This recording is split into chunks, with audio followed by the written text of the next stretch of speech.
C-SPAN's StudentCam video competition challenges high school and middle school students to produce a mini-documentary about compelling issues of the day. This year's winners crafted a video message to President Obama. Here's one of the second prize winners.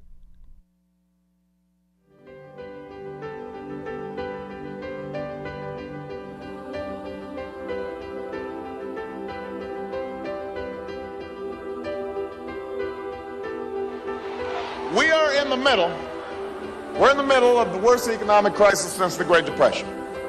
760,000 workers have lost their jobs so far this year. Businesses and families can't get credit. Home values are falling, foreclosures have hit record levels, pensions are disappearing.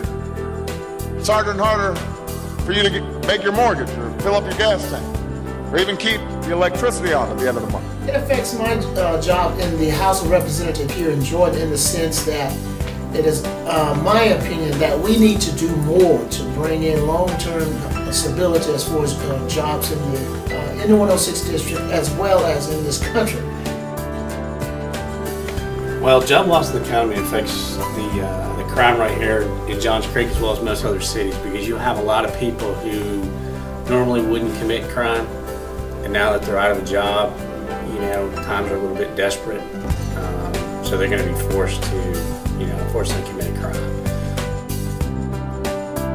You cannot just bail out Wall Street. You got to bail out Main Street. You got to help me save my home. My home is going to be full. I'm going to lose my home. I've lost my job. I cannot afford to send my child to college. Before the holidays, we had a gentleman who, served a number of years for bank robbery. Was out 2 weeks and robbed the same bank that put him back into prison the first time. So when the economy turns bad, you see a lot of that. The crime rate tend to go up. It's bad on neighborhoods, bad on local businesses. The week before Christmas, did the same thing. No criminal record at all, and he committed an armed robbery in a store because he was out of work, no money. Of course, they turn that into a cliche of a life of crime. But normally, in a given economy, when jobs are good, that gentleman wouldn't have committed an armed robbery, but he did. So you see a lot of that, an uptick in people, person-on-person crimes, property crimes go up.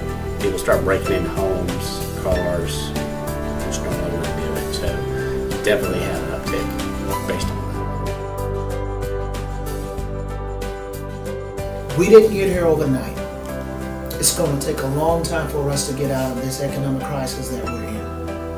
The best way for us to stimulate this economy, you're going to have to attack it on every front. The best cure to get our country moving again and move with all deliberate speed toward economic recovery is to instill in the very being of the American people this idea that we can do it and we must do it. There must be a sense of hope, a sense of optimism, and that we must pull together.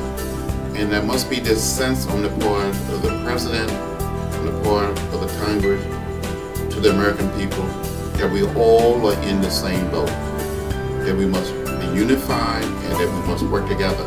There cannot be a Democratic plan and a Republican plan. There must be an American plan.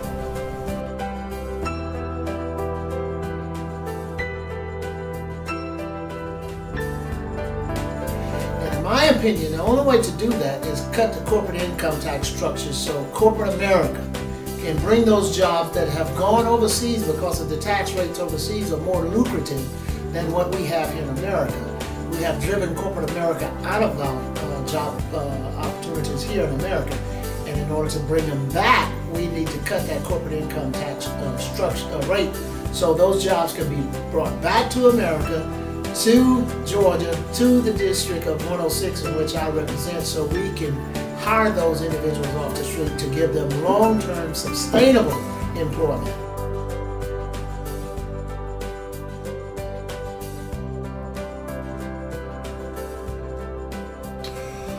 I think that what the bailouts are going to do really is twofold. First, I think they will prevent a very, very sharp drop-off. They're going to kind of put a bottom under it.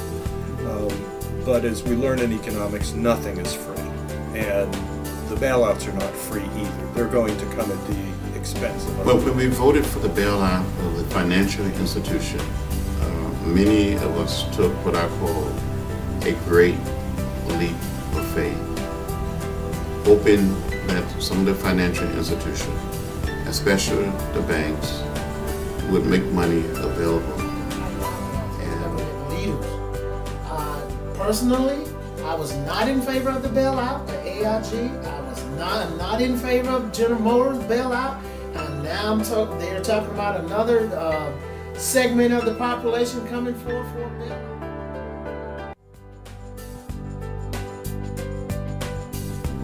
Well, I mean, my message to any elected official and you know, the president himself is that whether it's a terrorist activity or anything, it's always the front line that will find it, will deal with it first, and to have all the layers, you know, the federal is definitely too, but you have to recognize and support the people on the front lines doing the job. And that's your local police departments, your county agencies. Those are the front lines. I think the first responsibility of President Barack Obama and the new Congress must pass it very early. A stimulus package. My message to President Obama, if you want to bring this economy back, if you want to see that unemployment rate decrease and bring it down to 2.3 or 3.4, invest in corporate America, bring those jobs back to this country through the corporate income tax. That's what hope is. That thing inside us that insists, despite all evidence to the contrary, that there are better days ahead. If we're willing to work for it, if we're willing to shed our fears, if we're willing to reach deep down inside ourselves when we're tired, when we're discouraged, and come back and fight back harder.